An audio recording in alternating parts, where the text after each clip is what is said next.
All right, so this meeting is being recorded.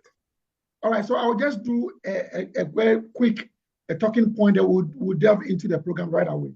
So hello and welcome to this edition of the Sankofa African Affairs webinar brought to you by Better Associate Consulting Limited in collaboration with Budget IT Ghana. My name is Benjamin Akwoye. It's August 23rd, 2024, 1 p.m. US Eastern Time, 6 p.m. Nigerian time, and 5 p.m. GMT in Ghana. Today's discussion topic, borrowing to finance infrastructure gap. Nigeria's effect on national security is actually a part 2 of a 2-part series of Sankofa scheduled discussions on economic development and debt situation in Nigeria. The discussion forms part of Sankofa African Affairs discussion series on U.S. strategic objectives on development towards sub-Saharan Africa and the African Union Agenda 2063. So I'm just going to give you part of what the U.S. development strategy towards Africa talks about. So part of the U.S. strategic objective on development towards sub-Saharan Africa, as announced by the Biden administration in August 2022, reads as follows: working with African countries to promote stronger growth trajectory and debt sustainability, including leveraging multilateral institutions, global partners, and international initiatives to support Africa's economic recovery. So this is in the aftermath of COVID-19. So let's go back to also to the AU. Part of the AU 2063 agenda on Africa's development aims at looking at strategies for Africa to finance her own development, most investments to fill the infrastructure gap. So given the Biden administration strategic objectives and the AU agenda, what we want to do today, we want to explore whether Nigeria has borrowed enough for its development needs, given its public debt portfolios and its debt management strategies. So to our listeners and viewers on the various social media platforms around the world, the Sankofa African webinars are anchored on a myriad of perspectives. So there may be differences of opinions from our guests based on their expertise, knowledge, and experiences. The difference in opinions do not necessarily mean perspectives and thoughts shared are wrong, but reflect a divergence of ideas to address economic, political, and security challenges facing the African continent. And also, sometimes we use narratives. The narratives help us for our panelists to present their own independent perspective from whoever they work for. They can choose to speak on record, or they can share their perspectives based on some of the discussions that I will delve into, right? So today we are honored to be joined by experts from academia, civil society, think tanks, corporate institutions, who've been helping us to delve into the various aspects of Nigeria's development needs and current debt situations in the wake of the economic hardships and bad governance protests. Joining us today, I don't think Miriam has joined us. Miriam, she has been on the program. She was here last week, right? She's a program manager, Center for Policy Research and Development Solutions in Abuja, Nigeria. We are being joined also by Ms. Umamia Omosimi. I hope I got that thing correct, right? Did I get your name right?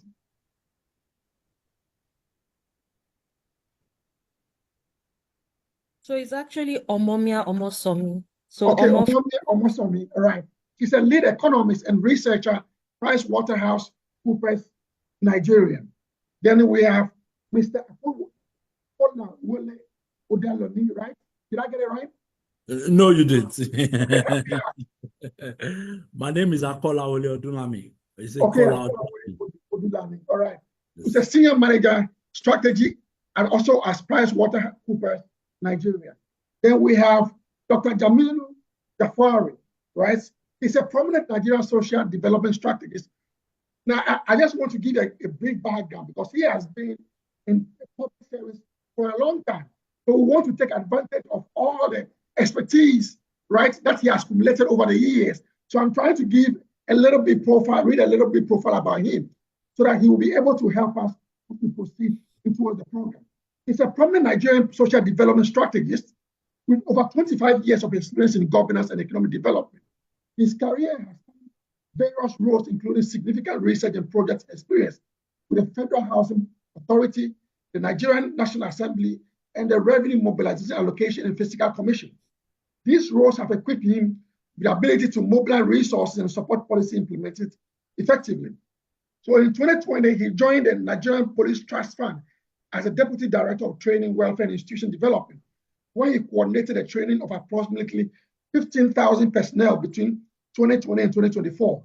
He later served as a Special Assistant for the Public Affairs in the Office of the Minister for Transportation from September 2023 to May 2024.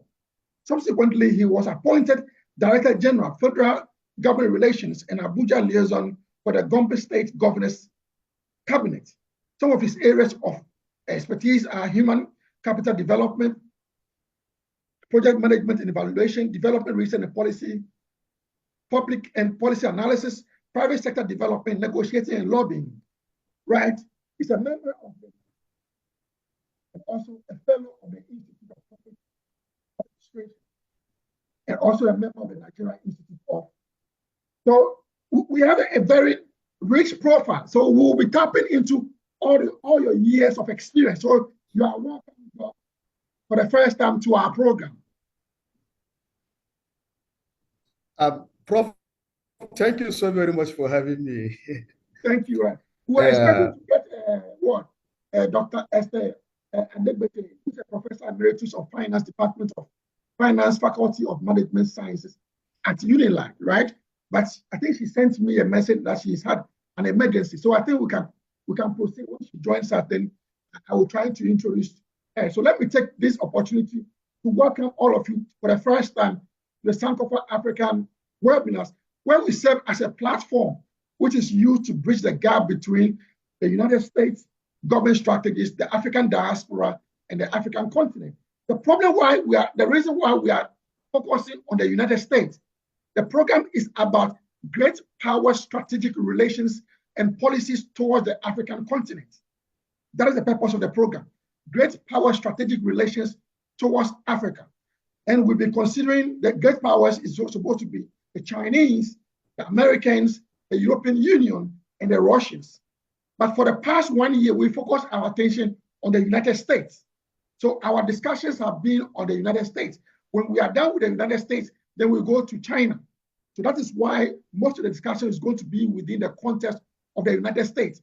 The United States has got what we call a 3D strategies, which is development, diplomacy, and engagement, and defense. We've dealt extensively with defense, where we've talked about some of the security challenges happening on the African continent. Those of you who are familiar with the AU silencing the guns, in terms of what happens in elections, we discussed what happened in Niger, what happened in Chad, what happened in South Sudan, the election that happened in Senegal, election that is yet to happen in Ghana, election that happened in Kenya, election that happened in South Sudan. So we'll be able to discuss some of these things. And finally, we are moving towards development, where the IMF come to play, IMF and the World Bank come to play a key role. Next week, Friday, we'll be hosting the IMF Director of Prosperity.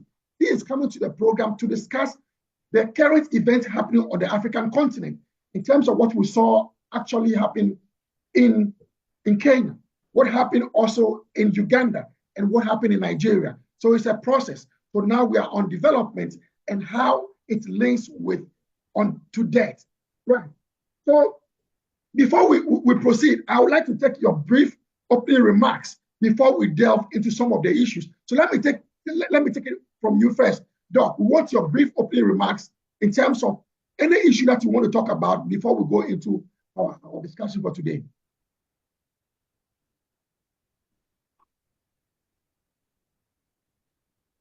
Dr. Jafaru, your brief opening remarks.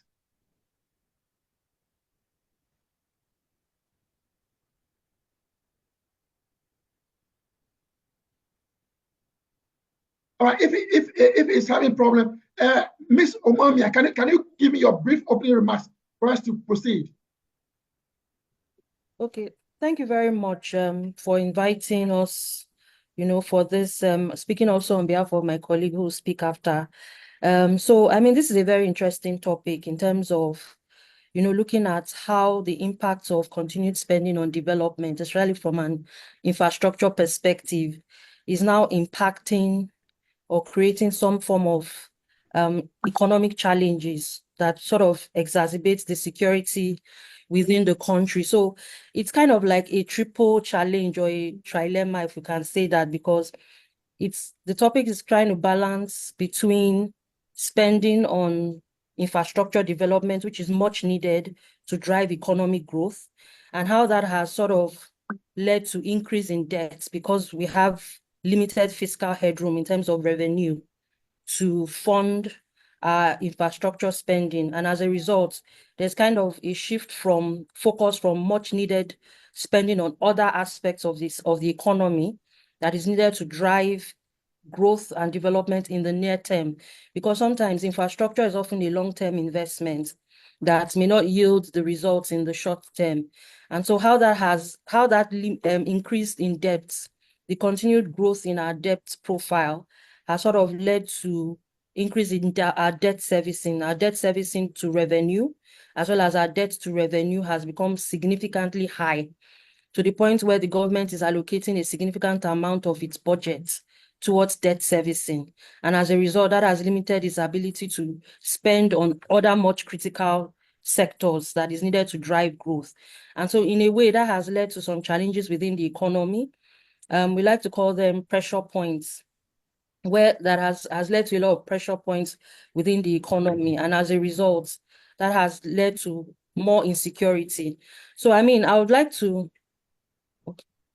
commend the government, really. I mean, they've tried their best in terms of trying to increase spending on security. I mean, the last 9 years, there's been a lot of focus on spending on security, which has sort of accounted for 12% of our total budgetary allocation. But still, it's not enough. So, I mean, the question of asking, like, what are the security challenges we have within our economy? How much will be needed to be spent, or how much is needed to be spent over maybe the next 1, 2, 3 years to ensure that those security challenges are dealt with? And the security challenges are not just, the issues of, the farmer headers crisis, the terrorist attacks. You also have impact on our economic assets as well in the Niger Delta, which has also affected revenue generation as well. So, I mean, this would be an interesting topic in terms of, how we can balance those issues. How do you balance between that, and where are the revenues even going to come from? How do we think about that? What are the solutions? What are the challenges? So yeah, it's quite an interesting topic, and I'll be interested to hear from my colleagues on the call, what they are. Thank you very much. Thank you Yeah. very much. Let me go to your colleague for a brief opening remarks. You mentioned pressure points, right? I've done a lot of research, so I'm going to bring out all the pressure points that I think there was another report that you presented in June, right? So I've gone through all those pressure points, some of the monetary and fiscal policies, government expenditure, I have all those things over. So we will delve into that later. But let me listen to your colleague also in terms of his opening remarks. Then we'll go to Dr. Jafari. Yeah, your brief opening remarks. Thank you very much, Prof. And thank you, Mr. Jafaru and everyone else on the call. I think for me, these are unusual times, interesting times for us as a nation. A lot of pressure on inflation, a lot of pressure on government spending, pressure on the common man. We're dealing with a situation where the food inflation is actually really tough, and food, which should be, a commodity for every man, both rich and poor, right? Now, it was not unexpected that the policy moves that were made by the government would have some short-term effects like this. Fuel subsidy removal, exchange rates unification, and all. Those were good policies if you look at them on the face of it. But we are having a case where we are having policy somersault, right? We know that those policies, we knew it would bring short-term pain, right, on the way to long-term gains. However, government has to walk the talk in Nigeria. we're at a point where a lot of tightening, households are tightening, organizations are tightening. The same is also expected from the public side, right? Because there are two ways really for Nigeria now: earn more money and reduce waste, right? Generate more revenue and reduce waste. That waste reduction, government needs to show more example in that regard. And to also have social buying from the people, right? To get them to have some sort of buy-in, a sense of empathy, right? Government has to demonstrate, that prudence, right? That prudence. Aggressive drive for revenue is important. Prudence is also very important. So government needs to walk the talk. And I think that's one element. You can imagine how much, and I wouldn't want to throw out figures, but if and I know that Mr. Jafarati is laughing because he has those data, right? But I'm sure he himself can tell us that if we can quantify the volume of waste in this country on the government side, that can actually even fund a lot of things, right? In terms of infrastructure, in terms of security, in terms of food and all. So for me, I will start with the word prudence. Government needs to walk the talk. Thank you very much, sir. All right, thank you very much. Let's go to Dr. Gafari. You listening to all of them. We want your opening remarks, then we delve into the conversation. Yeah, good evening, gentlemen, Mr. Odulami, my sister Omoshomi, Prof, and other participants. Certainly, we're in a very, very interesting times in this country, because today we navigate the complexities of so much rising debt, and understanding the implications to national security and to overall development of the country is very, very vital. You see, it is really troubling, the way that debt profile of the country keeps rising. In the 80s, our debt was within the range of 5 billion, and around the first term of President Olusegun Obasanjo, now we have seen how they are able to negotiate our debt, and surprisingly, from year 2005, after the exit of the Paris Club, today we have a debt profile of over 100 billion US dollars. It's really, really disturbing.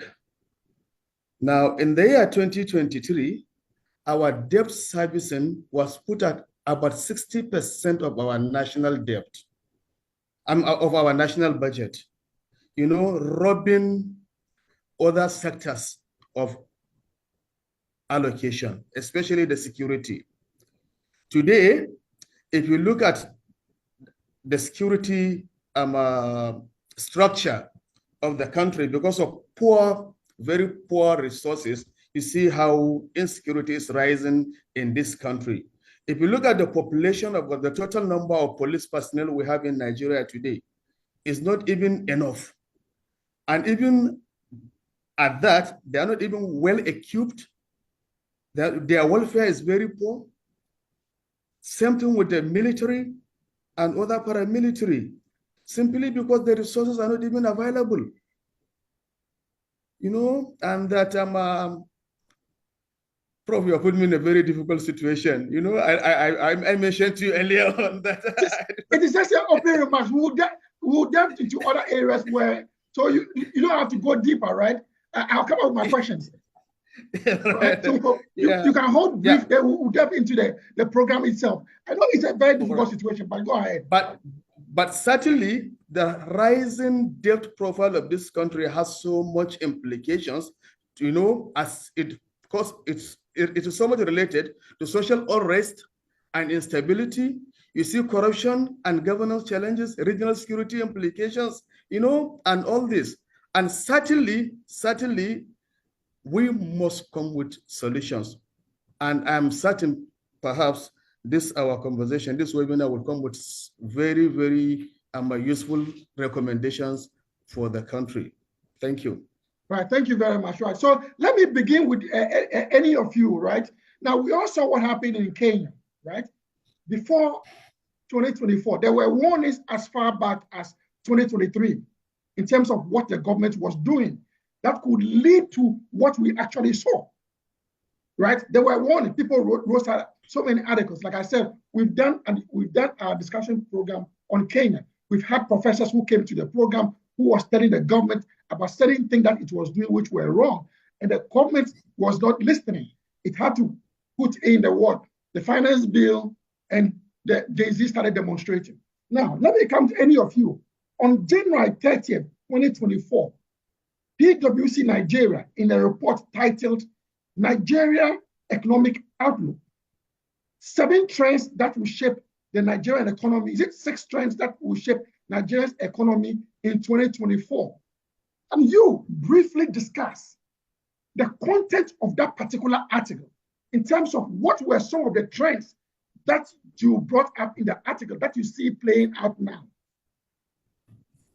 Any of you can pick it up. Some of the trends because we discussed some of those trends last week, but because we did not have anybody from PwC Nigeria, we didn't delve into that. But since we have two of you over here, can you discuss the trends that you forecasted were going to impact the Nigerian economy? Yeah, so I can start. I mean, there was one key thing that my colleague mentioned, talking about balancing fiscal revenue, fiscal prudence with the need to generate more fiscal revenues. And, that ties into one of the trends that we had, when we looked at the 7 trends, which was balancing ambition with budgetary implementation. That's executing fiscal reforms. The government has set targets for itself in terms of how much it wants to grow the economy. This plan about having a $1 trillion economy by 2031. In order for it to be able to achieve that, which is one of the reforms that government is looking at, is you have to be able to spend. Your spending to GDP has to be at a certain percentage to be able to drive economic growth. And one of the challenges about that is that, my colleague has mentioned, fiscal prudence coupled with, fiscal revenue, being able to generate adequate revenue, at the same time being able to eliminate excess spending or wasteful spending that could impact your spending. Your spending has to be prudent. I know one of the things we talked about was that huge revenue ambition realization will be hinged on oil price and oil production dynamics, as well as implementation of fiscal reforms. And we all know that Nigeria's government spending, although there's been a change in terms of the composition of revenue generation in terms of tax versus non-tax revenue, where for the first time, I think 2 years ago, non-oil revenue exceeded oil revenue. I mean, there still needs to be that need for balance between your sources of revenue. And one of the key areas of sources of revenue for the government is the oil sector, the oil and gas sector. And my colleague will shed more light on that in terms of generation of oil revenues. And in order for us to achieve that, I mean, oil revenue is a combination of oil price and oil production. And one of the challenges we've had is that Nigeria's economy is extremely vulnerable to the oil price in the international markets. When prices drop below a certain threshold, it affects government revenues. And then on the other hand, we have the issues of insecurity in the Niger Delta region, which has impacted, production of oil.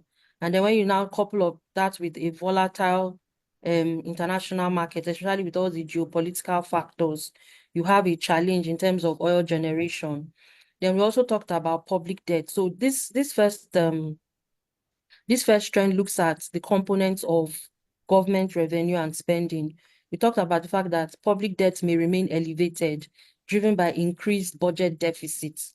And the fact that because of the need to fund infrastructure spending in the last few years, and also to fund other governments' needs and spending needs, the government's public debt continued to rise. In fact, it was now further worsened by the COVID-19 pandemic. And we know that COVID-19 pandemic has really had an impact on the global economy, not just Nigeria. But when you have an economy that is not really, in terms of fiscal revenues, you are not even able to have headroom to generate more revenues, and then a lockdown happens caused by a pandemic. Of course, to prevent your economy from completely going into shock, a lot of governments began to spend a lot of money, both from the debt side. Most of those money came from borrowings anyway. I mean, there was funding made, provisioning for funding by the IMF and other multilateral development agencies to countries, just to keep the economies afloat and to support certain sectors and households that were at risk because of the economic lockdown. So that further ballooned, further widened, our debt profile, and then increased our debt servicing as a result. So we believe that will remain elevated, because of this continuous increase in budget deficit, which my colleague mentioned, lack of fiscal prudence. So you have a budget and then you continue to have high deficits, whereas you should be, and so there are a lot of spending that needs to be prudent in order for you to be able to reduce your deficit, and by default eliminate any kind of waste that would continue to keep the deficit high. Then the reforms also that will shape the economy, which I've mentioned.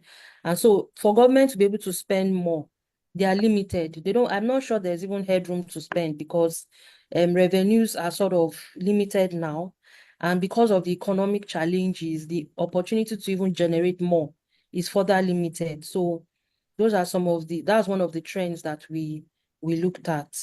Yeah. Right. So let me follow up on you, right? So the 7 trends that you listed, you mentioned somewhere that has to do with consumer bearing what increase in prices of goods and services, right? Yeah. And that was as a result of the government taking away the subsidies, right? And that is why people took to the street. So my question is, why were people surprised, since this forecast has already been made way in advance that this was going to be the economic impact of the government taking away the subsidy on petroleum products? Why were people so surprised, even though you have been able to make that forecast in advance?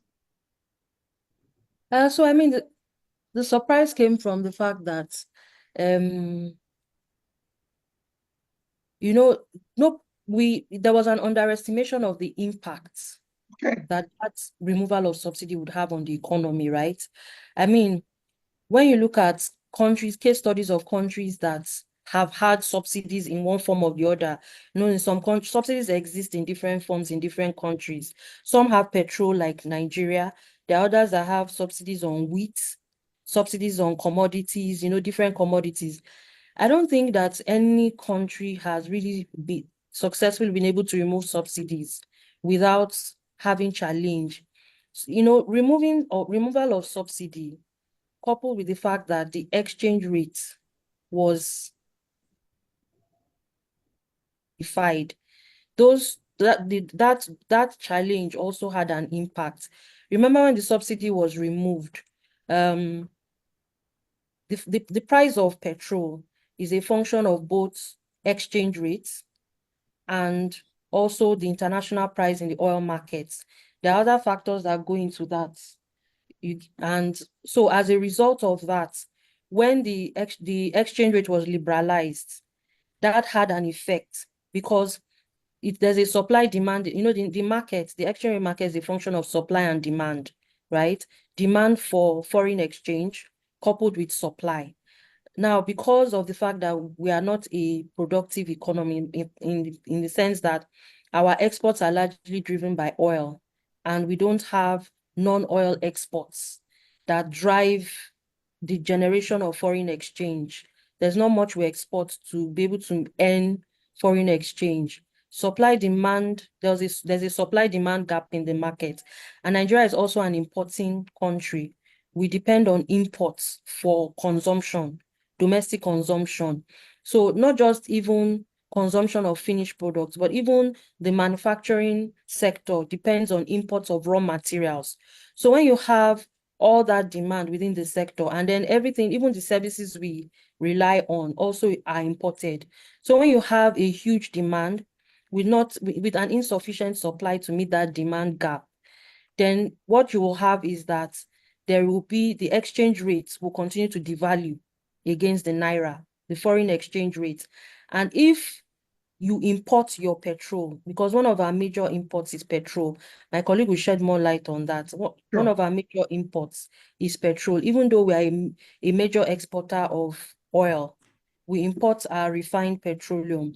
And so as a result of that, when you need exchange rates to import, and the body that imports refined petroleum, right, is not generating enough revenues to be able to purchase that, then you now have a net deficit effect where they are not able to buy, you know, the petroleum product. So the removal of petroleum subsidy was not well thought out, if I could say that, because you need to first of all measure the impact of that removal on the economy. So that's what led to those triple pressure points, right? Because the government on the one hand has a dilemma where they have limited revenues, right, to continue to fund subsidies. And so they have to remove subsidies in order to have revenues to spend on other critical sectors. And so in removing that subsidy, the price of petrol is now higher. That's the petrol product is now higher for the domestic consumers. And because there's an impact already of exchange rates, there's not enough, you know, to import products. And then coupled with the fact that petroleum prices are higher, all that will now combine to have an effect on retail goods and services. You know that petrol is one of the key inputs that sets the prices for other products in the economy. You know, you need petrol for transport, you need petrol for manufacturing, you need it for other things. And so with the exchange rate being devalued, that raised the price of petroleum, that's import of refined petroleum, coupled with lower revenues to cover that. And you see the issues that combined to lead to the shock that happened within the economy. Okay, all right. No, before I come to some of the pressure points, let me go to Doc, right? So you heard Omomia make the argument that removal of subsidy was not well thought out, right? Now, somewhere this year, there was this slogan, let the poor breathe, let the poor breathe. So if you say you want the poor to breathe, was it a well thought out policy to take off the subsidy from the petroleum product, which will create more hardship for the poor people, right? You are in government, you've been in government, right? So what was the thinking behind it, behind the slogan, let the poor breathe? How do you expect the poor to breathe when you have taken away the subsidy, which makes their life a little bit more easier? We just want to understand what went into that thinking. Apart from, I can make the case that the government was thinking about reducing the debt, right? So if some people make the argument that, okay, you could cut down expenditure to reduce the debt, but cutting down expenditure means what? You are depriving people of critical government services, right? So you cannot have it both ways. So Dr. Dafaru, can you explain to us why let the poor breathe and that policy of removing the subsidy? What went into that? Well, Prof, as it is, even the rich, they don't breathe well. No, matter of fact, I'm saying this because this affects all of us. All of us. And as you can see, reality is the government has very, very low revenue. I have worked in the Revenue Mobilization, Allocation, and Fiscal Commission for 23 years. And that, I know that in the last 13 years, you know, there is never a year that we, in fact, there's never a month that we produce up to 1.7 million barrels of crude oil per day. In the last 7 years, it was always within the range of 1.3, which is, in fact, 1.3, 1.5. Now, in the last 2 years, usually 1.2. So a few months ago, we're even happy that it is now increased to about 1.5. And even that 1.5, is not 100% that is for the federation. There's a production sharing contract. So under the production sharing contract, certainly a certain amount goes to the IOCs. And again, whatever accrued into the federation account, again, there's also a revenue sharing formula. The federal government gets only 52.6% of all the revenues that accrued into the federation account. So sincerely, it was originally a function of revenue, thinking that by removing the subsidy, government will even have more to invest in infrastructure and social services. And unfortunately, it is not so.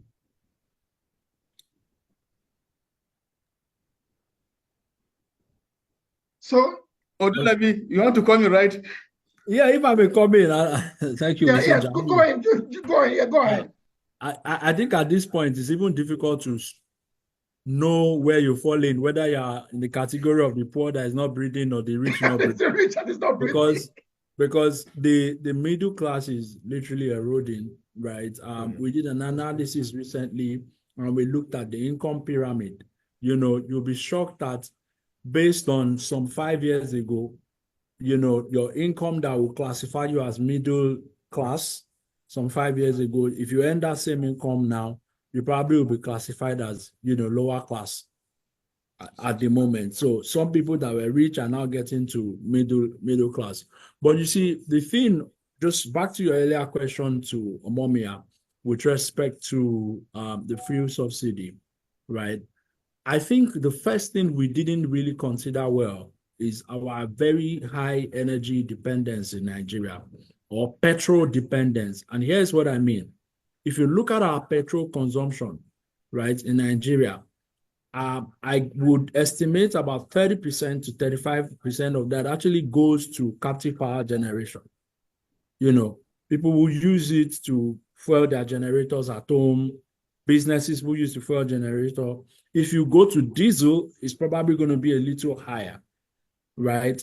And so compared to other countries, right, you can hardly live in Nigeria without buying petrol, whether rich or poor.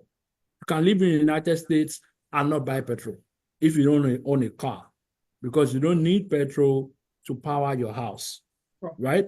In Nigeria, almost everybody, right, depends on it in one way or the other. Same with diesel, right? So if you have a situation where with the epileptic power supply in the country, right, the average person has to depend on petrol to power their houses, and they need petrol to move their cars because we do not have an effective mass transportation system, right? So when you combine those two, the impact of fuel subsidy removal is going to bite really hard, because you can hardly avoid the impact, whether directly from your direct purchase or even indirectly, because even the SMEs you patronize, small, medium scales, the barber uses petrol for his generator, the woman who is going to grind your pepper uses petrol for the small grinding machine, everything, right? There's a huge dependency, right? So I think that one of the priorities has to be to get electricity, which electricity is even largely subsidized, right? Until recently, where there are band classifications and all, right? A lot of focus has to go into getting the power sector to work. The gas to power value chain has to work, because if that value chain works, electricity will be generated more at a larger scale, right? It will be cheaper buying from the grid. It is definitely cheaper than buying from the grid than you spend, right, on captive power generation, right? So in that case, you cut down even the volume, right, of consumption and importation, right, of petroleum products, right? First of all, you cut down the impact on everyone, right? Where we know that we would, rely more on petroleum products to drive our cars, right? And then the government is trying to do a lot about gas and all. Now, when you go into revenue generation, like Dr. Jafaru has rightly stated, right, we are struggling in terms of the volume of production. I have always maintained that there is absolutely no reason but for, self-inflicted issues There's no reason why we should not be doing 2 million barrels per day as a country. There is no reason. I've been to Norway. I've been to the Petroleum Museum in Norway, on several study assignments, right? Norway, as small as the nation is generating 2 million barrels at the least per year. Norway has a thriving fishery industry. And I recall that as of the time we went, we were told that their fishing industry was earning them yearly about well over $20 billion. Fishing. But hold on. So you hold a view that the government should be pumping more oil? That's a very I understand where your question is going to. It's a very touching thing when we talk of environmental sustainability. Correct. But yeah. the reality is Africa as of today, right? We need the money from oil to be able to stabilize our economy and invest in other sources of energy. The money from oil and gas, right? We need to, and that's a mistake we made as a country. The money we made from these sources, we failed to invest them. We spent them rather than invest them in the future. Yeah, but my question has to do with, you have to meet certain OPEC conditions. You just cannot be pumping so much into the system so the price of oil products goes down on the world market. We're not even meeting our OPEC quota. Okay. We're not even meeting our OPEC quota. So it's not even just pumping anyhow, right? And if you then look at, like Dr. Jafaru has said, if you then look at the government take, which is on average about 50 to 60% of our daily production, a number of, the government take, recent estimates put it as well over $200,000 have gone into, crude oil for dollar deals, right? Some of the forward contracts, right? Over 200,000 barrels per day already has gone into that. So you see that even the little that is left for us is not enough to generate the revenue that we need. Now, of course, taxation is an option, but you tax a productive economy, right, to continue to build the economy. If the economy is not productive, it is difficult to tax because you can't tax what is empty. You can't tax what is, because tax is based on profits, based on income, based on consumption, right? So we need to get the economy to work so that we can even tax more, right? So talking about the implication on the common man, these are the reasons why it is biting harder. And on the other hand, revenue, is not increasing, right? And even the petrol price, as you have it today, right? The pump price of average of 600 naira per liter, depending on what part of the country where you are, some parts is more, right? Is actually subsidized. All right, so let me get back to Dr. Yafori, right? Now, they published, PwC published another article which has to do with pressure points, right? Now, I'll read over the pressure point. I'll follow up with questions. Between May 2023 and May 2024, the average PMC price surged by 211% due to fuel subsidy removal. The NPR increased by 775 basis points to combat inflation, which rose from 22.4% to 33.69%. And the Naira depreciated by 67.8% following forex market liberalization. The changes in the key reform indicators imply that economy may face slower growth, reduced consumer purchasing power, and increased cost of living, necessitating robust policy intervention to stabilize the economy. So the government took steps, right? Physical steps. It has physical steps and monetary steps. So I want us to look at some of the physical steps the government took. Deregulation of PMC to reduce government spending and redirect resources to other critical sectors. PM subsidy was removed in May 2023, resulting in an increase in the price of PMC from 187 naira to 630 naira. However, even though the subsidy has been removed, look at what the IMF is saying. However, the IMF reported that the PMS is still sold at a lower than the market price, effectively maintaining a partial subsidy. So even though we are saying that the subsidy has been taken off, the IMF is still saying that the price is still what? Lower. That means the government is still maintaining a partial subsidy. That means something still must be done in order to bear the actual cost of what? Petroleum products. This is the IMF talking.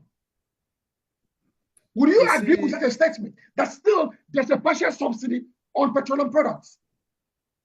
You see, sir, once you peg the price of PMS, you know, PMS today is a product that is not refined in this country. It is still imported. Now, the value of Naira, the exchange rate of Naira to a dollar in May 2023 is not the same as today. Yesterday, I bought a liter of fuel in Abuja at 960 Naira per liter. You know, so it is still function of the forex. I mean, the value of the currency. So long as Naira keeps depreciating, certainly, no matter how much the cost of PMS is pegged, after a week, 2-3 weeks, once Naira crashes again, the price of PMS will still go up. Yeah. Yeah. All right. So let me come back to Omomia, right? Some of the key insight, because Dr. Jafaru talked about the exchange rate. So let me look at some of the key insights on the exchange rate. Official exchange rate depreciated by 67.8% from 461.121 Naira in May 2023 to 14338 in May 2024. The decline in the value of the Naira was partly due to the widening gap between dollar supply and demand. What is the reason? What is causing this higher demand for dollar in Nigeria? So, you know, like I mentioned earlier, Nigeria is not, in terms of production, you know, Kola had mentioned some of the, you know, insights from his trip to Norway and, you know, how productive that economy, if I would just one sector of the economy and how much exports that is generating alone for that economy that is not even up to maybe the population of Nigeria in terms of our size. So, I mean, even though we have a well-diversified economy, right, our exports are not well-diversified. Our productive base itself is already low in terms of the fact that if you even look at our GDP growth, most of the sectors that are driving growth are not the sectors that produce goods more or less. It's the services sector that drives much of our growth you get in the economy. Yeah. And so we are not producing anything that we can export that can generate sufficient foreign exchange for the economy, you know, to be able to drive economic production. So when you look at the fact that in terms of exports, most of our exports are commodities, right? Agricultural commodities, they are not value added, and the commodities themselves are not even a lot to generate enough export revenues for the economy, coupled with the fact that, you know, like my colleagues mentioned the production parts, and then the fact that we are not able to generate enough to be able to even get more. I mean, if you have an economy, a part of your economy that is productive, you will try to boost that side so that it funds the other aspects of the economy that needs to be developed in order to be able to become more productive. So when you have the issue of the fact that we don't produce much that is enough to generate export revenues, and what we consume is mostly imported. We're import dependent. Even the petroleum products that Mr. Jamilu and Kola mentioned, they are not how would I put it? They are not even enough, as in the export is not enough to even boost production of the other parts of the economy. So that low productive base coupled with an import dependent economy is what has created a supply demand gap. I mean, there was some statistical estimates that even showed that we are not only even importing products, we're also importing services. when you think about the brain drain, the Japa syndrome that happened in the last 3 years, where a lot of our Nigerians emigrated to other countries abroad, the money that they needed to fund some of that relocation, like education, was significant, and that also had an impact on our forex supply in terms of the huge demand that required.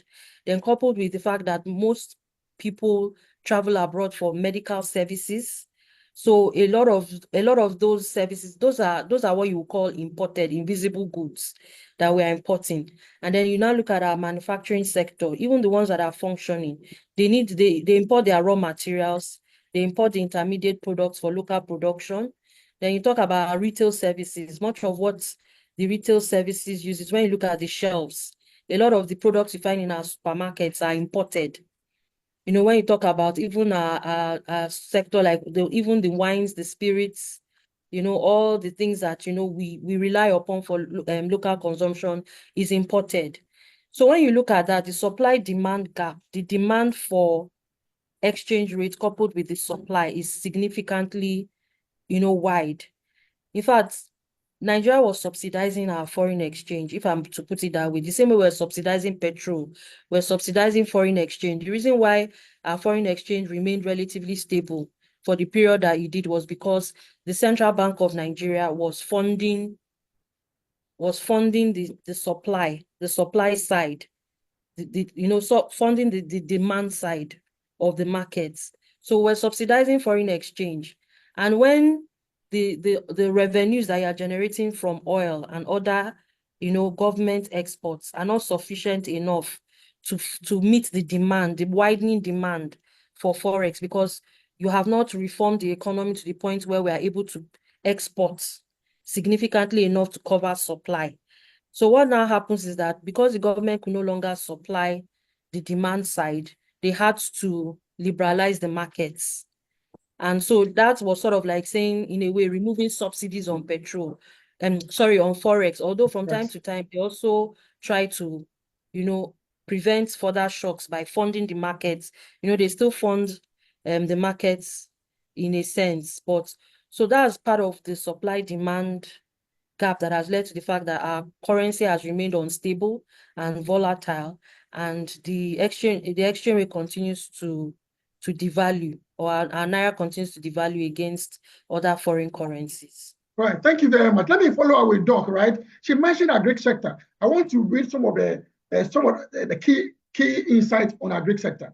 So the government embarked on a dry season farming, distribution of rice, fortified crops, seeds, fertilizer, and improved farmland security to combat food inflation, enhance production. Now, the problem that people will say is that we have become import dependent. We saw in the 80s where we're trying to do what we call an ISI, import substitution industry, to be able to bring machines to some of the goods that we're importing to produce them locally. And we saw what happened. So the question is, has the government of Nigeria failed to take advantage of the first industrial revolution, second industrial revolution, third industrial revolution, right, to industrialize, to produce those high-tech machines that will be needed in Nigeria in the agri sector, instead of trying to import some of these tractors or these hardcore machines into the country, which will lead to debt and lead to what you call inflation in the country. Has the government over the years done enough, right, to boost industrialization, to produce those high-tech machines that we need based on what happened in the 80s in terms of the ISI? Have we been able to do that? You see, this thing is a process. It's a process. Now, I am aware that Nigerian government has they are working on this because they have an existing plan, the NIRP, National Industrial Revolutions Plan, and the National and NEDEP, National Entrepreneurial Development Plan, and that part of this is part of the plan is what they have now started. Now they're forming clusters of the farmers. You know, first and foremost, you must be able to grow the crops first. After growing the crops, then you beneficiate and you know, process. So now what the government is doing at the moment is trying to increase the production first. You know, you must produce for you to even process. We don't even have enough at the moment. What is produced is not even enough for our own consumption. What more processing, you know, and export and what have you. That is it. But the point is, until we are not even able to produce enough, right? And we are not able to have the machines to actually process them. Because when you are dealing in primary products, we know that primary products, the prices fluctuate on the world market, right? So the point is, there should be that serious industrial policy to be able to create these machines, right? Because let's talk about importing some of these hard, intensive capital machines into the country. These are in foreign currency, and it's going to put pressure on your already limited or scarce foreign exchange reserves. So how fast shouldn't the government be expediting action on these things in terms of a serious industrial revolution that the Chinese did? Shouldn't we be taking a cue from the Chinese rather than taking this slow pace? Because one thing about African governments is that they don't want to do the difficult job. We don't want to do the hard work. We always want to find an easy way. Instead of doing the hard work to produce, why don't we import and bring those things into the country? And it's affecting our economy. What's your take on that? You see, it's two ways. Nigeria operates a federating system of government. You know, the federal government and the sub-nations. And some states are doing exactly what you have mentioned. Like Gombe State, I know that the governor of Gombe State is establishing an industrial park. You know, he has carved out 1,000 hectares parcel of land. He's developing, you know, for an industrial park. So far now, he has achieved 75%. You know, the governor of Niger, that one too, I know, is doing a lot on that in that aspect. Same thing with the governor of Bauchi State. And I think in the south, the government of Ogun State, I was told that they're doing this kind of drive. So slowly we get there. Okay. But certainly it will not. It's not something that can be done within few weeks, months. You know, it's something that will take a long period of time to materialize. Right. So let me come to your color, right? So this is Nigeria's public debt as at 31st March 2024, right? So I'll give you the breakdown, external debt and domestic debt, and I'll relate it to an article that Professor Adigbete wrote in 2008 and see whether what she was writing at that time and what is happening in Nigeria right now is the reality.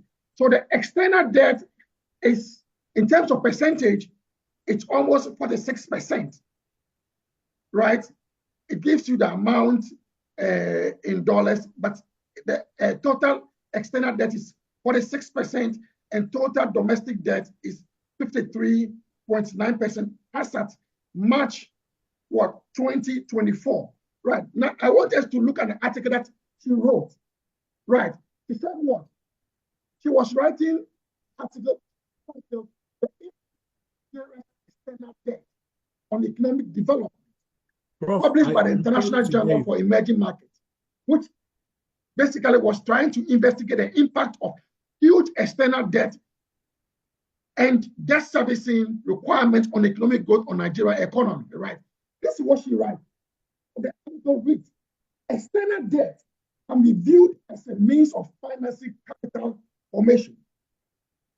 They said, according to Adepoju, developing countries in Africa, such as Nigeria, are characterized by inadequate internal capital formation due to the various cycle of low productivity, low income, and low savings. This situation therefore calls for technical, managerial, and financial support from abroad to bridge the resource gap. On the other hand, external debt as a major constraint. On the other hand, external debt acts as a major constraint to capital formation in Nigeria. The burden and dynamics of external debt show that they do not contribute significantly to financing economic development in developing countries. Let me read that part again. He said what? The burden and dynamics of external debt show that they do not contribute significantly to financing economic development in developing countries. Now, looking at Nigeria's external debt, which is almost 47%, would you agree what she is saying, that the burden and dynamics of external debt show that they do not contribute significantly to financing economic development? Would you agree with that? I think it's neither here nor there. Debt itself is not a problem, right? It is the deployment, the efficient use of the debt. So the only way I can agree with her is if we then say that in the context of how the debt has been used, right? If it's a thing of we've received those debts and we've seen it as free money, rather than spending for development, right? We've spent for personal use, right? Or they've been spent for unnecessary items. Then the debt becomes a problem. But in terms of debt itself, some countries that we know, developed countries, have been transformed through debt. America, some of the biggest countries we know in the world, are heavily indebted, right? So public debt is not in itself an issue. The issue is the use of the debt, number one. Number two, then maybe covenants that may come with the debts, depending on the nature of the debt. So if you go to the negotiation table, for example, some of the things that I know that these are desperate times and they require desperate measures, but I think that for example, the crude deals, the crude for dollar deals we're having in the country have to be looked into deeply. I do not have the details, and I'm sure maybe people like Dr. Jafaru may do, but if you look, sometimes when you hear, the amount in dollars and you're trying to reconcile it with the volume of crude oil production that is tied to for the repayment of that amount, you are trying to ask yourself, are we really sure that this makes sense? So, because you're trying to tie it down to, okay, let's even say what can be the interest rates. Could it be that they, of course, discounted the value of the crude, right? And these are the things, right? So it is the terms and conditions, the covenants. While we go to the negotiation table at this point, desperately in need of help, we must also keep our dignity as a country, right? We don't have to sell the house, right, to get a meal. Right? Again, we don't have to sell the house to get lunch. We need lunch. We may need to sell some things at this point, to be honest, to get lunch, but we don't have to sell the whole house. So it's a question of the terms and conditions and the deployment. But public debt itself is not an issue. Okay, now, thank you very much for that. Let me come to Dr. Jafaru. Right, he is making the argument that public debt itself is not bad, but it's a deployment. Now, we know that there are some debts which are project specific. You go and borrow money or loans for certain projects, right? So that those projects you can easily trace and evaluate. But sometimes we go and borrow money which are not for projects, which goes into the consolidated fund. When it gets in over there, tracking it to what it has been used for becomes a problem. So is it high time that we consider borrowing for projects alone instead of going to borrow, putting the money in the federal coffers, then the money will not go into people's private pocket? Well, from what I know, for long, most borrowings that governments do are budget specific, are project specific. Most of these loans are tied to projects. This is what I know. Yeah, and of course, we have even started seeing positive results from some of these debts. Like the infrastructure project financed by like the Kaduna Abuja train services. You know, that one too was, you know, was funded using the debt. You know, and that, well, like I said earlier, now the loans I know that governments take are tied to projects. Right, so let me follow up. So based on your analysis, do you think that Nigeria has borrowed enough to finance its own infrastructure development? Looking at the infrastructure gap that we have in Nigeria, do you think the amount that we have borrowed so far, if I can check again, is around 121? Did it say what? 91.4 billion. Do you think that we have borrowed enough? Looking at, if you are talking about most of the money is being borrowed for infrastructure projects, and looking at the infrastructure gap that we have in Nigeria, right, in terms of power systems, right, in terms of electricity, in terms of railways, in terms of airports, right, do you think that we have borrowed enough? Let me give you a very good example, right? In the case of Ethiopia had to get bonds to the tune of almost like $4.7 billion for their jet project, which is the Grand Ethiopian Renaissance Dam, the dam that they are building to supply electricity. Do you think that Nigeria should be borrowing on a larger scale, huge amount of money to finance its infrastructure development? Because this infrastructure development creates jobs. It's able to attract foreign direct investment into the country. So do you think that Nigeria has borrowed enough?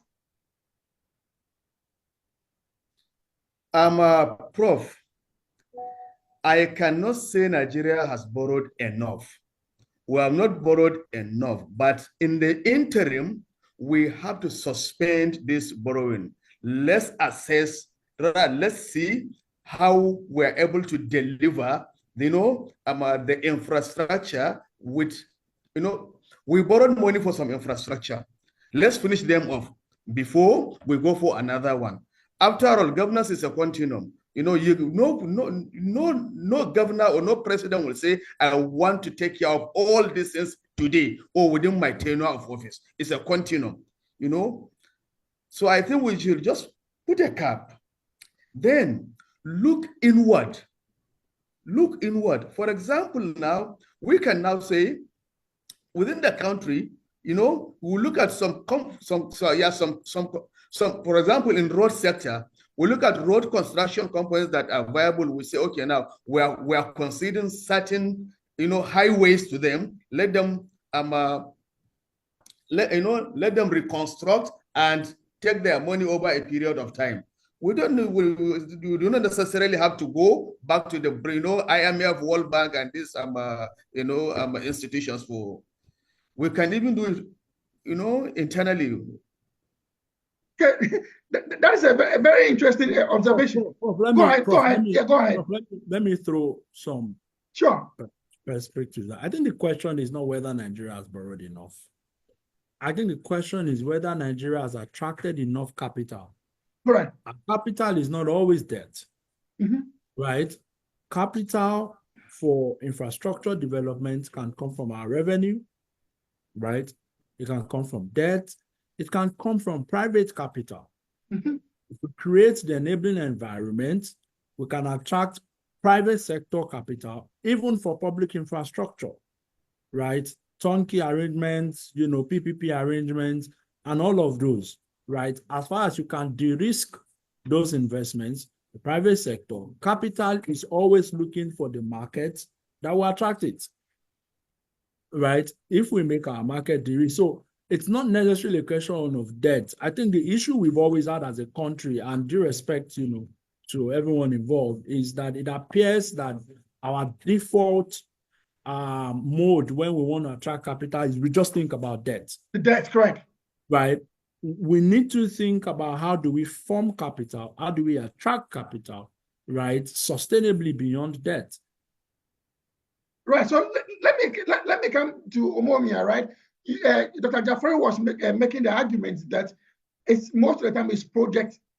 We should look inwards, right? We should try to look inwards in terms of how we can be able to raise capital to finance development project. That brings into question the PPP, public-private partnership, right, which is basically internally, right?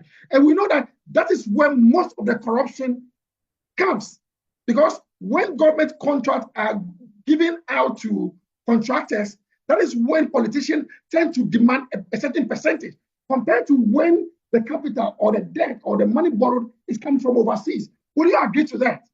Borrowing internally is able to exacerbate what? Corruption compared to what? Money borrowed for projects which are coming from overseas, which has very strict conditions. So I mean, it's important to also borrow domestically because I'm not like a debt expert, but I know that there is a debt consolidation strategy that every country has in terms of the composition of their domestic to foreign debt that they must have.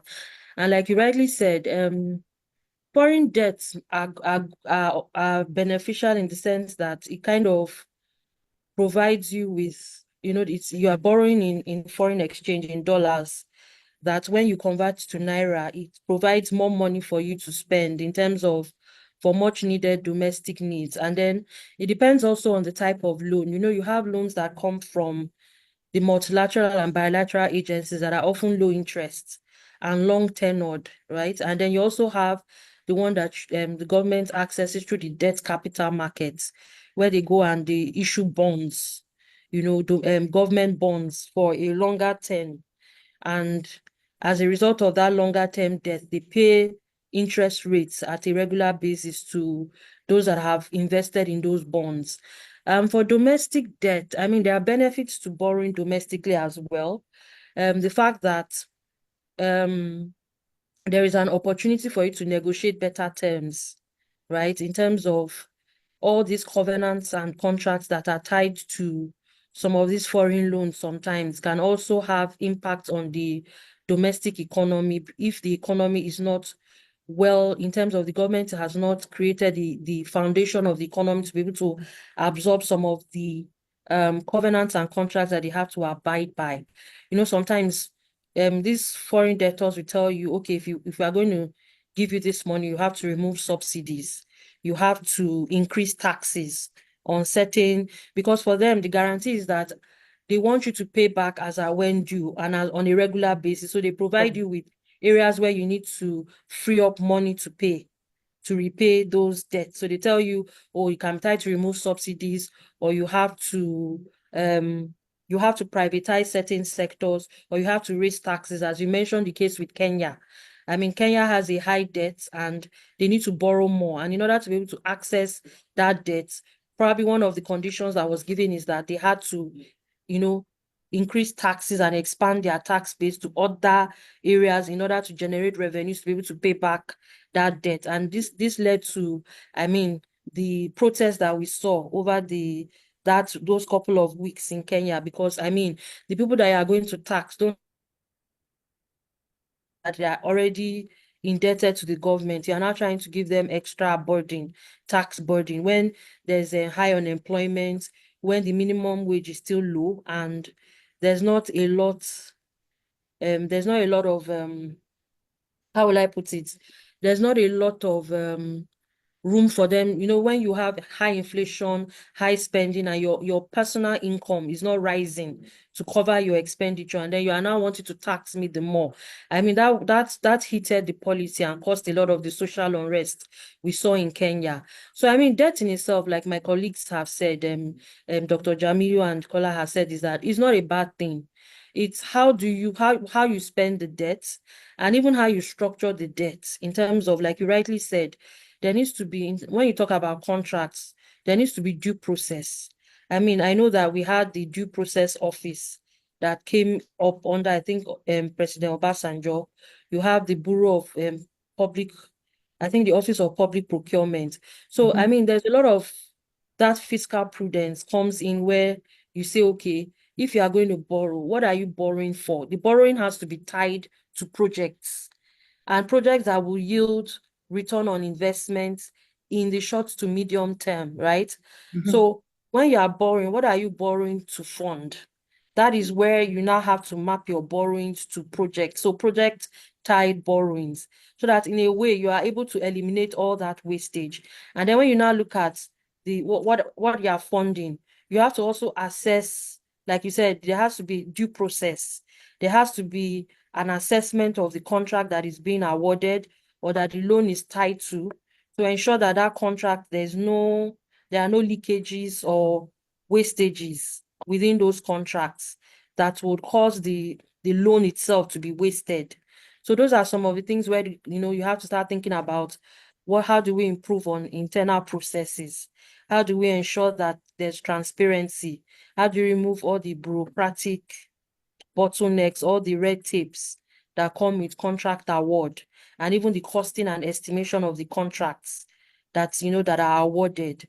So those are some of the things that government has to look into, come up with policies and strategies that they need to so on the spending side, the contracts that you're awarding have to eliminate all kinds of leakages and wastages, so that the loans are maximized to the use to what they were borrowed for. So and that the projects themselves, the return on investment on those projects sort of pays for the loan. So I mean, and that's where privatization comes in, I mean, one of the medium-term national plan that came under the last administration, one of the things they said was that the growth in the economy will be led 70% by the private sector, 30% by the public. So private sector-led growth. And you see that those are ways you eliminate leakages, where you privatize certain assets that would yield revenues to the private sector to run. When the private sector is running something, they are profit-oriented, so they create efficiencies within the system, and they ensure that everything works smoothly. There's a maintenance culture, and that so government move from being business oriented to being playing more of a regulatory role, where you regulate certain sectors. So what are the assets that government own? Can they privatize those assets so that the private sector can come in and maximize efficiency on those sectors? And when they privatize certain sectors and assets, that's kind of, and then they do the role of regulator. So I mean, the private sector pays tax on those assets, and government also makes sure that they do not become more profit oriented to the point that they overprice the public for the use of those services. So government needs to shift from a business mindset to more of a regulator, because I mean, history has shown that government cannot effectively manage some of those resources that they own. I mean, if you look at some of the examples, like in oil and gas, they need to privatize some of these assets. If you look at the example of I think it's Saudi Arabia, where they privatized Saudi Aramco. They privatized a percentage of the equity ownership of their oil and gas company. And look at how much revenues they were able to generate from the sale on that asset. So government has a lot of assets that are all over the country that they don't even keep account of. If you go to Lagos, you see a lot of abandoned buildings that are actually owned by government. You see them on the island. If you actually value those assets, they run into the billions and millions of naira. Buildings that maybe when they moved from Lagos to Abuja as a seat of power, those buildings were left there. There are a lot of houses that government own across Lagos. I think it was in the last administration that they did sort of like they've started to build an asset register, when they are starting to keep account of the things that they own, the government balance sheets. And that's when they came up in the newspaper with a list of houses that they own all over Lagos and the country. And people have occupied those houses. Those houses have been sold, and government gave eviction notices. So there's a lot of land assets that government own, land, buildings, state-owned enterprises, state-owned assets. If they quantify those assets alone, I mean, recently we're talking about one of the accounts of one of the state-owned enterprise, and they looked at the assets. It ran into trillions of naira. That's just for one state-owned enterprise. So if imagine if they look at the other ones and all the assets that government own and quantify it, that's enough to generate significant revenue for government. I know that PwC, we did a report a few years ago, talking about dead assets, how there's a lot of assets that are not being unlocked or maximized that government owns, land, house, agriculture, all those things. And if government privatizes those assets, privatize, lease, sell, all kinds of things. I mean, look at the telecom sector under Obasanjo. Telecoms was largely state-owned, Nitel. And then the government came in and privatized the telecoms industry. And today, we know what the value of that industry is and how much it generates to GDP. So those are assets that can be maximized to generate revenues. So those are some thoughts we can think about on how to, free up those revenues and also manage contracts to ensure that our funds are not wasted. Yeah. All right, so Dr. Jaffer, listening to Omomia, right? What do you have to say? Is that government has to divest its interest, right? To move away from that business mindset to become more of a regulator, right? Divest most of its assets to the private sector. But the private sector is able to run some of these assets more efficiently than government. So government should move away from that business mindset. Okay, government is doing business instead of being more of what? A regulator in the capitalist market. Would you agree to that?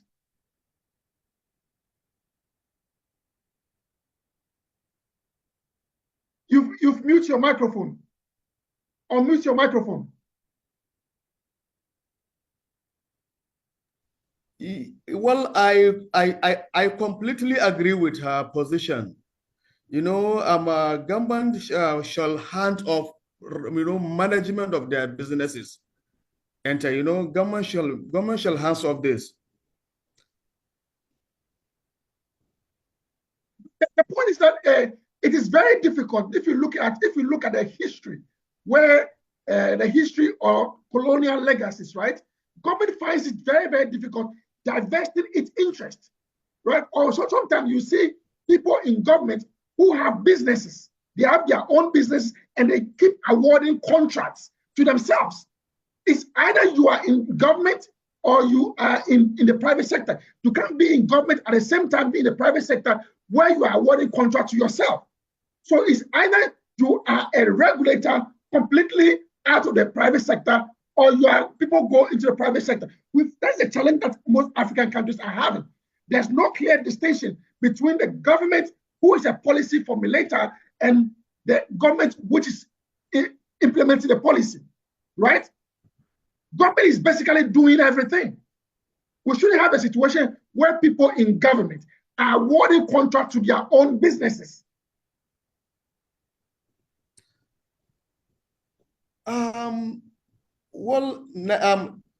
Nigeria's extant laws has actually prohibited public officers from doing business. You have to choose one, whether you are in business or you are in government.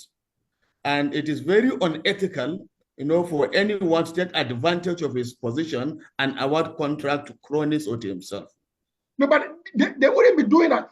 They'll have what? Politically exposed persons, their family members, extended family members who create these businesses, and they give some of these contracts to them, which is nepotism, right? We've seen this situation across the whole of the African continent. That is very wrong. That is wrong. So, but how do we have what special mechanisms and processes in trying to check some of these unethical conflicts of interest situations? Do we have strong mechanisms and processes in Nigeria? Because what I'm saying here is that the legacies that we inherited from the British, we have not actually departed from it. We've not created our own administrative processes. We are continuing with what the British left for us. So people go into public office and they see public office as their personal property. Right? This is what happens. It's mostly a group of people who are either in the military or who belong to a particular religious orientation or a particular ethnic group who tend to be benefiting at the expense of the majority of the people. Because given the resources that we have in Nigeria, people should not be begging on the street of Nigeria. People should not be protesting because of bad economic situation. What could be the reason why majority of the people in Nigeria are so poor when we have so much resources so much, so abundant that we can use it to the benefit for everybody. What could explain that? Well, two things. You see, it's a matter of conscience. It's a matter of conscience. If you are in authority or if you are in position of power, you know that that one is a trust. And it is really, really unethical, to, of course, breach that trust, certainly. And in Nigeria, I know we have extant laws.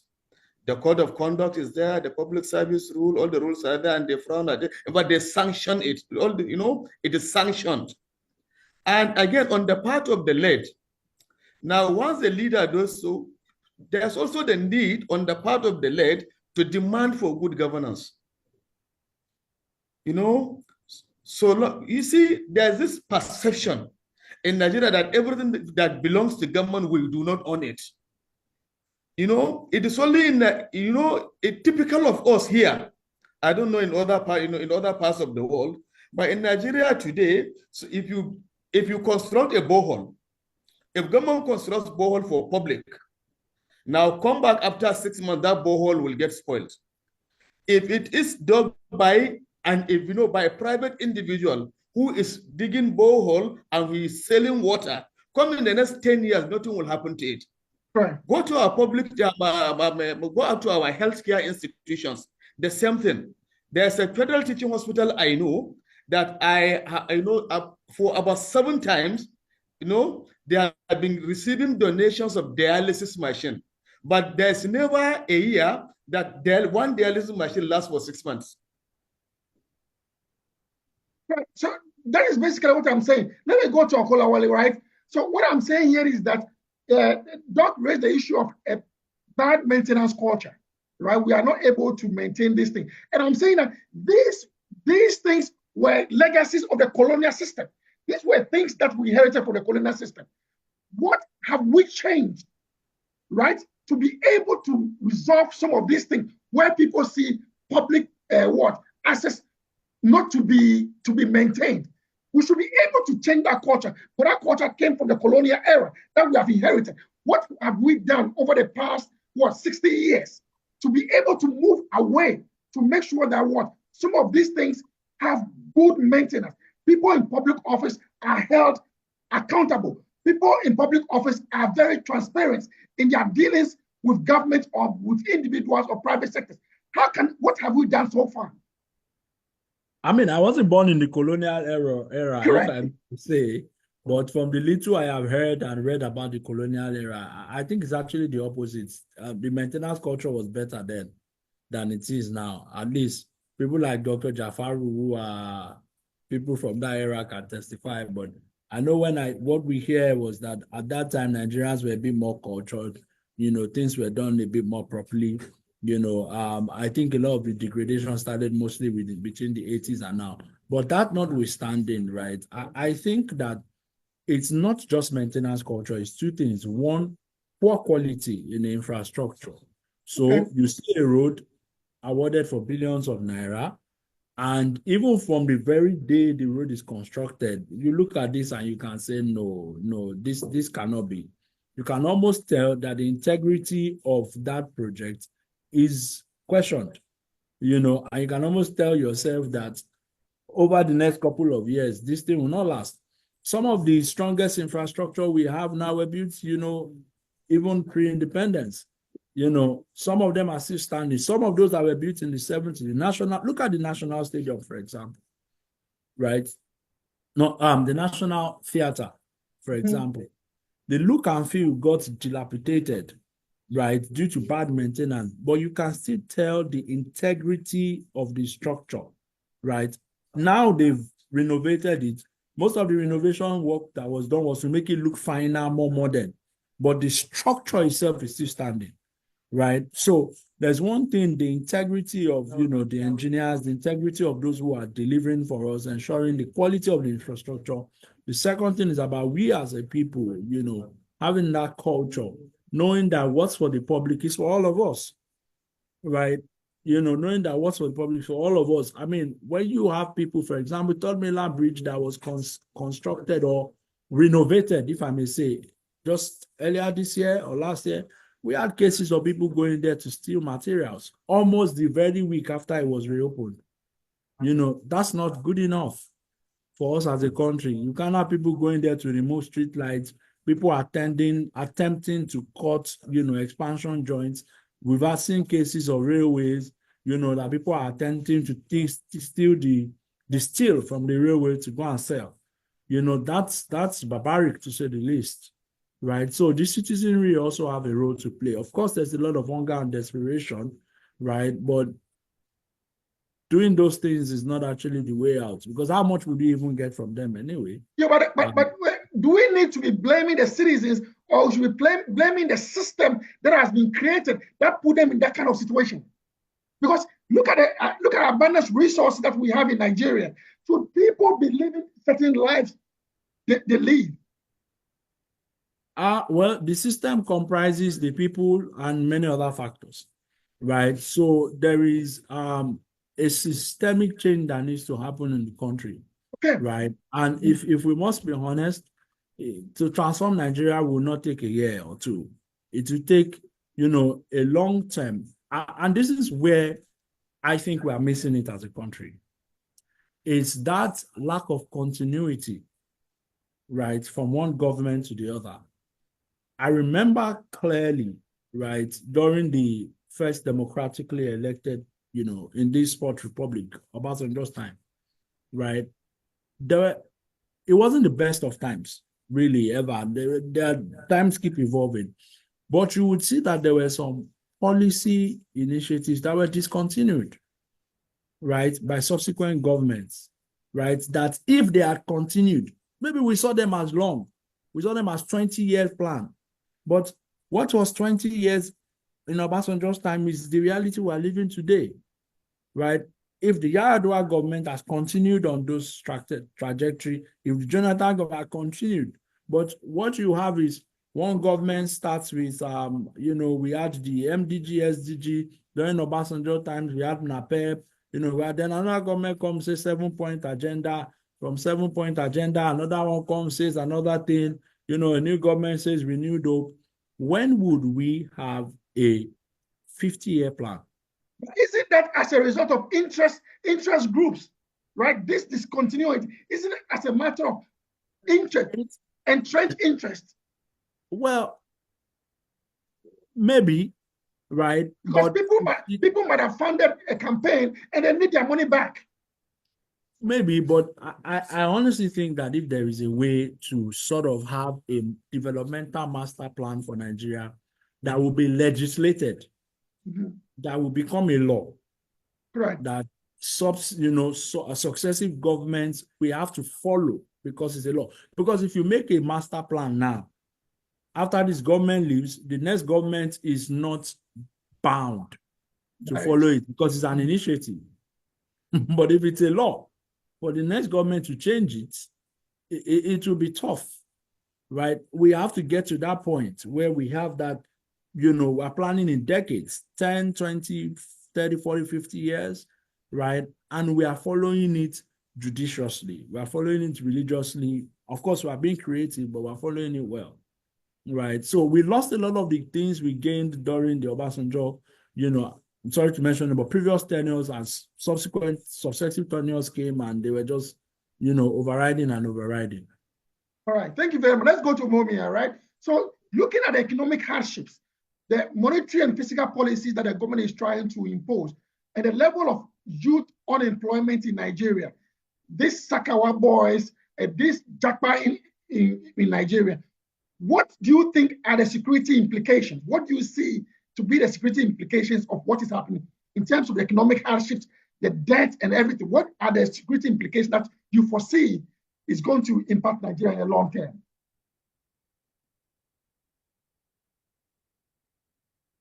I mean, to some extent, the security challenges have been, have already been occurring in terms of, some of the, right, we are not an economy that's given to data gathering in terms of, being able to have data that is, key to making decisions, because it's very important. Data is important for decision making, and that's one core area I think that the government should focus on, and also partner with state governments as well to develop. Because I mean, you see like countries like abroad or overseas, they give you the stats on crime rates, and is also a key indicator, right? That is used to make decisions.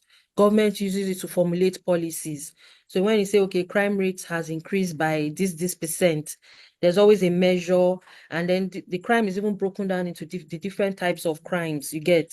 I mean, you even tell you the states that have the highest level of crime rates, and those are used for, key inputs for decision making for government, because in a way, part of the role or the task of the government will be, okay, how do we reduce crime rate by this percent in the next 6 months? What are the things we need to do? Do we need to invest in more police? Do we need to increase employment? It's also a key input for economic decision making. How do we create more jobs for the unemployed, So those are some of the things that, is important in terms of looking at, what government can do. I mean, there are, also indicators, when there's rising inflation and the minimum wage or the income is not rising in line with Standard of inflation, living. that's the cost of standard of living, yes. I mean, the tendency for there to be social unrest and for there to be an increase in sort of insecurity is high, part of the factors that is driving some of the insecurity across the country is the level of poverty. If the level of poverty, the standard of living, I mean, my colleagues on the call made mention to the fact that I'm trying to remember that the middle class is being eroded, right?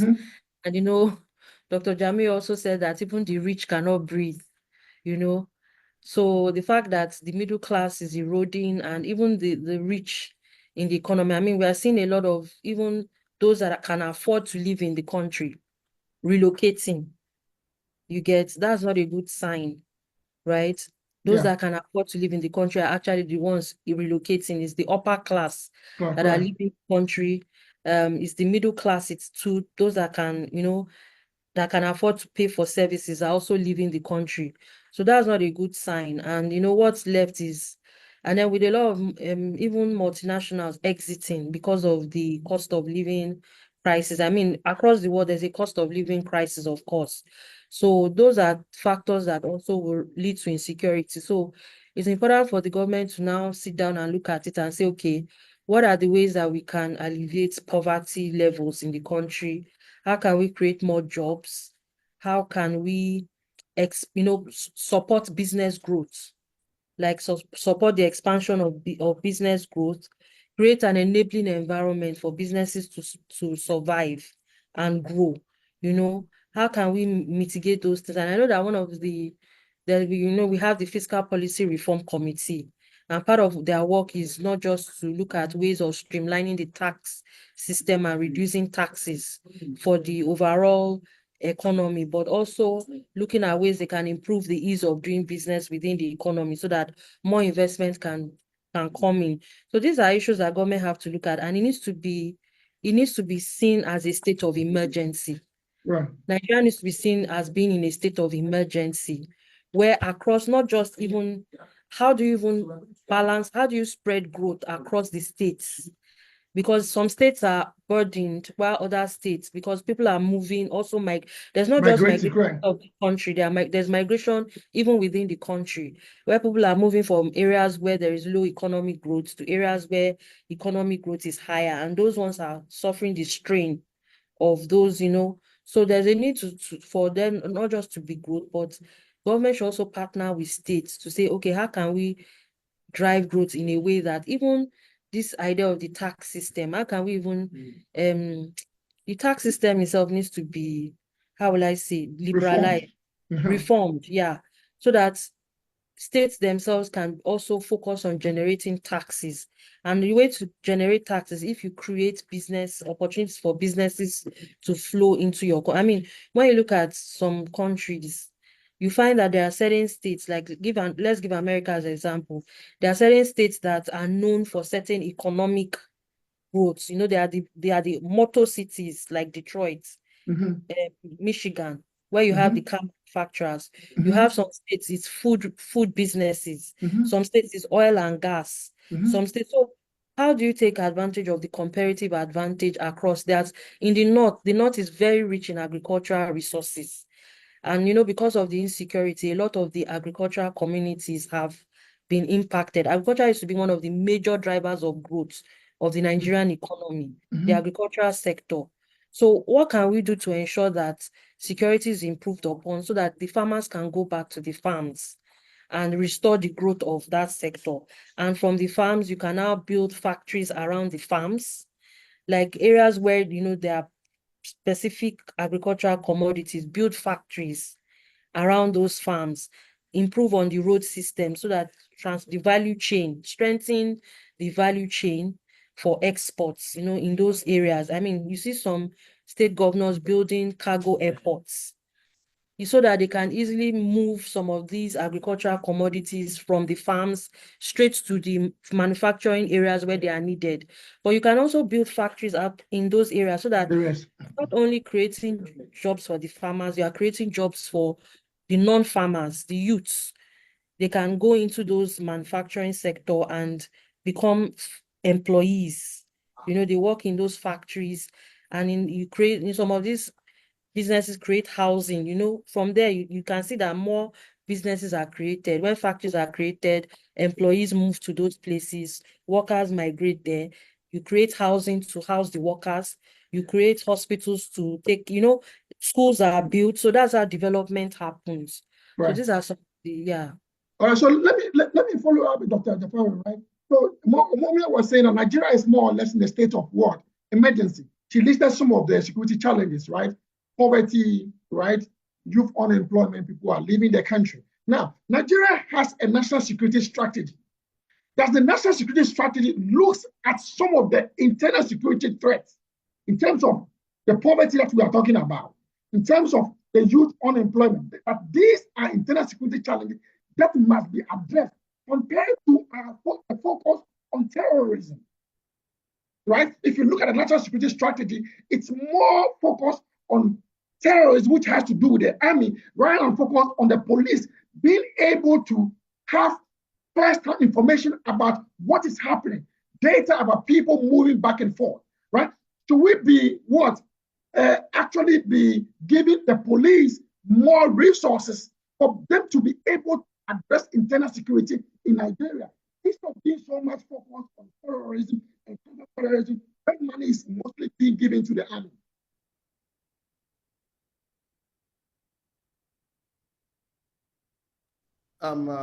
Prof, you see, insecurity has a very serious nexus with poverty and unemployment. You know, so of course, all this is the issue, they are interrelated. So I think there's the need for a Marshall Plan, an integrated plan that will take care of all these things holistically. You know, instead of singling out one sector, take care of it. If that, by singling out just one sector to take care of it before coming to another one, you will not get the desired result. But I am aware that Nigerian governors at different fora, like the Northeast governors, at the regional level, I know that they are working towards this regional integration, and as a result of which they are working towards addressing these issues. And at the federal government level too, federal government is doing its own bit. Certainly, is not an issue that will be taken care of by only one government. While the federal government is doing its own bit, the subnationals are also doing their own bit. And also, we as citizens, we also have our own roles to play. Yeah, so, yeah, but shouldn't the poverty and the youth employment, based on what Momia be saying, should be considered an emergency that needs to be addressed. Because if you see the destitution, right, the way people are dying and moving out of the country, right, basically it will come to a time that the government will not be able to generate enough revenue, right? Shouldn't the government see this youth unemployment, the poverty that you stated? She was also making the argument that if you look across the 50 states in the United States, for example, I live in the United States, places like New York probably is known for what? Financial services. If you go to probably like Florida, it has its own areas. If you go to Texas, the oil sector. Students we should be able to have this comparative advantage. In the north, for example, is good for agricultural services. Shouldn't the government be investing more money into the agricultural sector, right? Rather than seeing a huge migration of people moving from the north and coming to the south. When they come, they become disillusioned. And when they become disillusioned, they get themselves in all kinds of crimes in the southern sector. Shouldn't the government expedite action that this is an emergency that needs to be addressed?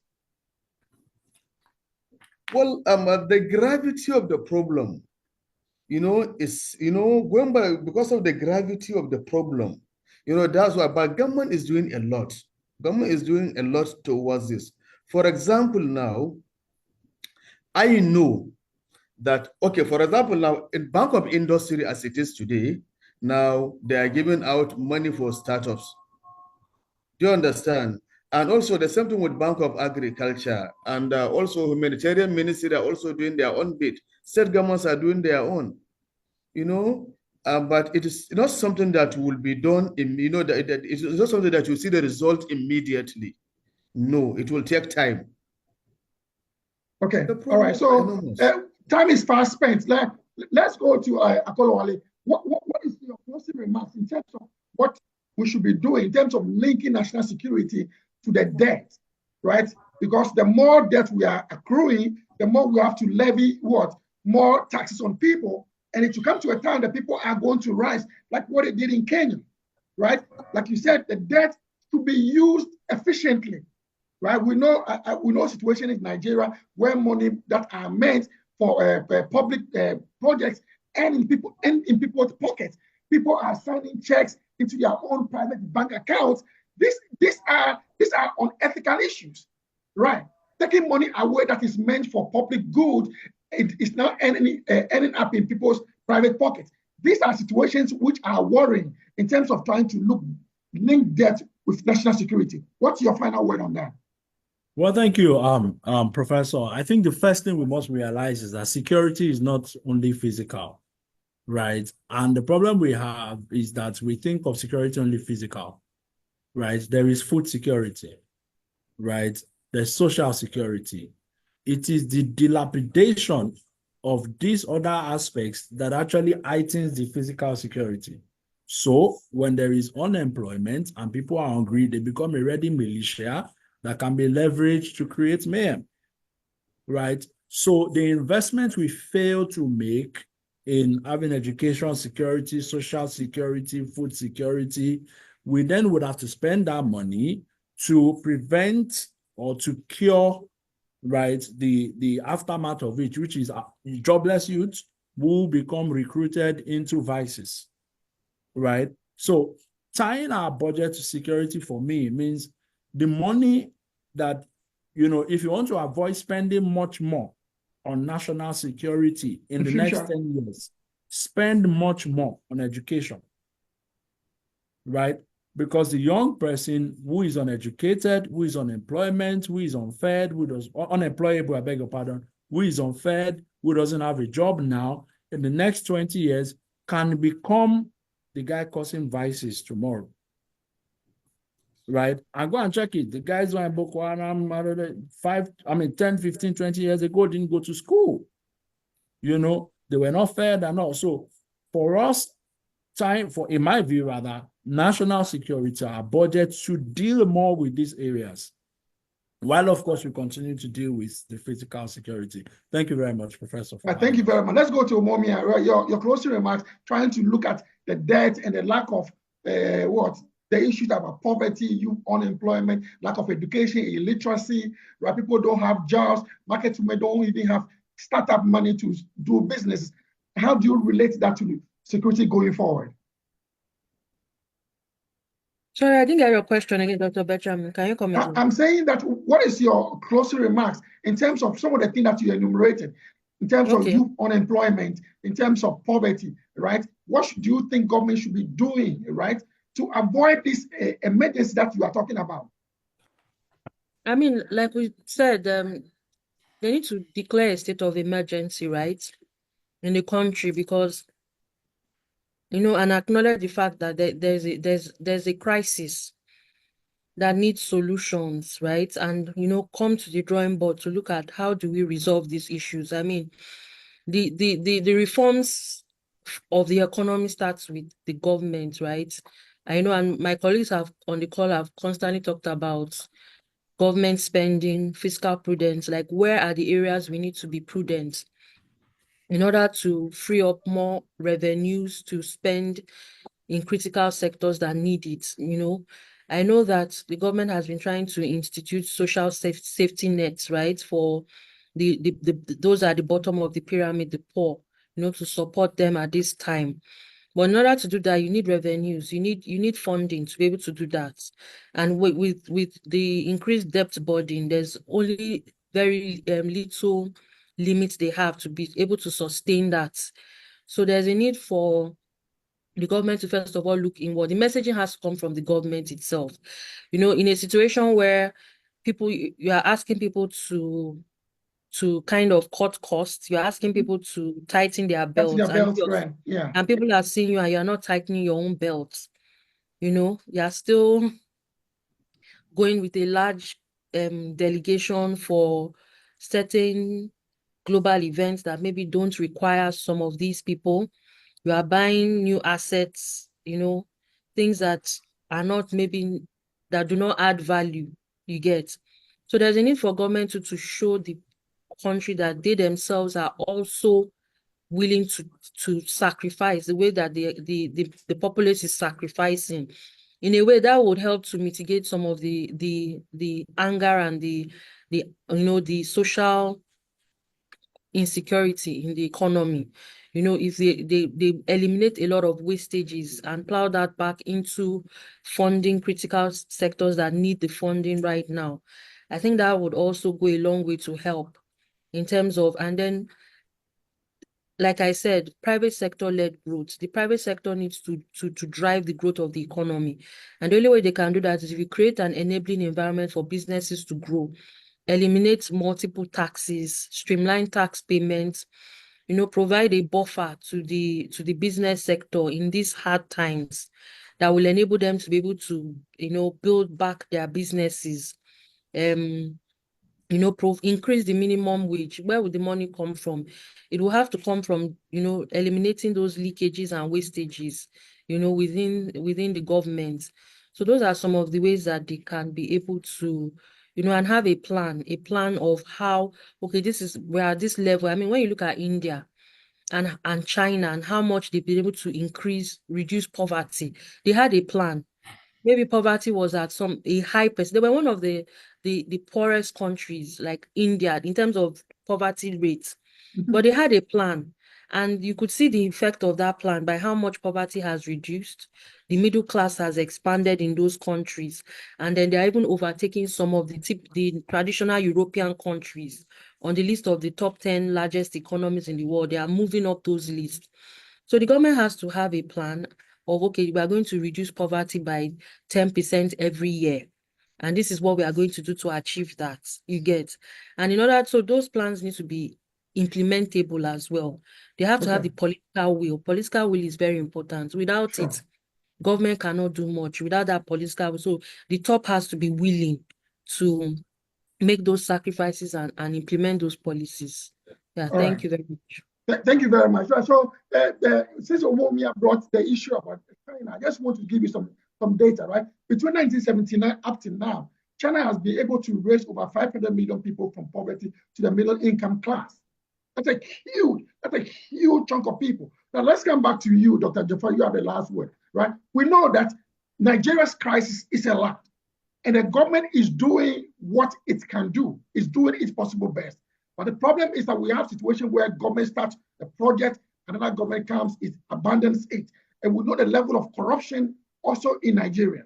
Shouldn't we have leaders who are very ethical, like you said, who are very ethical, who are thinking about the interest of the country, right? Like what we had in the United States, the baby boomers in the 1950s, they were able to build a country in the 1950s, and that is what we are saying now. Shouldn't we have the politicians with a political will thinking about sacrificing for the nation instead of them thinking about their own parochial interest in terms of living lavish life like what we saw in Kenya, which upset the Gen Z to revolt? We know the challenges in Nigeria are enormous, but there should be that political will for the political leader to do the necessary sacrifice, right? To be able to bring everybody on board. But you don't tell the people tighten up your belt and you are riding in expensive cars, flying around the world, going to what conference with few delegation. Shouldn't that be what we should be doing, like you said, trying to be a little bit more ethical? You see, Prof, governance, our leadership selection process now is key. And if we do not change the leadership selection process, we'll certainly not get it right. You look at the 36 state governors in Nigeria, look at the president, his vice president, and all the 360 members of the National Assembly, look at them very well. If they apply for employment in your company, how many of them will you employ? So in the situation whereby the leadership election process is so monetized, it is now left for only people that have their own money. How much do you pay for a nomination form for state assembly? How much do you pay for nomination form into the House of Representatives? Governors, president, and the Senate. So if this thing is not, if leadership selection process is monetized, anybody that has a sponsor will now go and look for his own sponsor. And the people that are doing business, they don't mind sponsoring, their lackeys, their proteges in position. Now, how many of us are transparent in government? Now, the led, do they even have confidence? Let me tell you what happened. Even this end bad governance protest that you see in Nigeria is certainly because the poor, the led, have lost confidence in the leaders, in the leadership. Before these guys go up to the street, most of us, the political leaders, have talked to them. Even religious leaders have talked to them. But they do not budge because they don't have confidence in them. In the last 1 year, you have seen how things have gone really bad. So the challenges are enormous. The challenges are enormous. And of course, it starts with us. When we want change, it must begin with us. Now, for example, now we set a standard and say, okay, now, this is the category of, this is a class of persons we want. This is a qualification of leaders we want. This is a qualification of people who want in position of authority. And see, give us 2 years, things will shape in. But so long as we always elect those that come with money, now people have collected, of course, a sachet of spaghetti. People have collected just a measure of rice and they voted someone, and see how we are all crying today. They call it stomach infrastructure, right? Sorry? They said they call it stomach infrastructure. Stomach infrastructure, like, yeah, like what you said. Stomach infrastructure.